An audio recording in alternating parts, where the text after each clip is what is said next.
The Susi grant system, it really does need to be reviewed and reformed.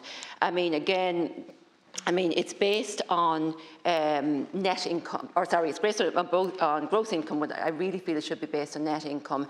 And like mortgage, or particularly the very high rents that people are paying, and other essential expenditure should be taken into account when looking at eligibility as well. And I mean, mature students, like students who are over 23 and may have been living independently, but because of the housing crisis are being forced to go back and live with parents, and then if they decide to take on a new course, to change their profession, they're actually being denied the Susi grant because their parents' income has been taken into account. I mean, again, that shouldn't be happening. We need to take into account that people are being forced to live at home because there aren't other available options to them.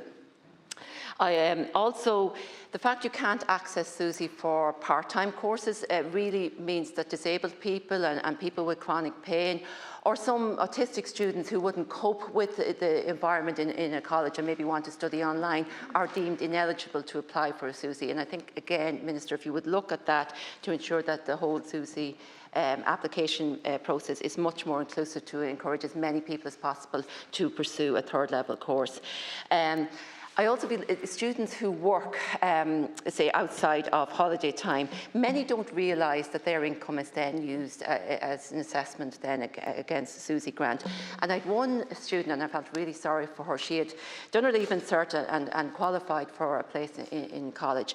But because her parents couldn't afford, even with the Susi grant, and they would have been eligible for it, afford to put her through college, she decided to fare for a year, work for that year, save up her money so that she would be able to then, take on the course with the grant and get herself through the college.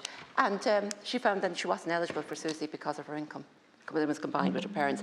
And so I mean, more information on that for students so that they know exactly whether they will qualify or they won't qualify.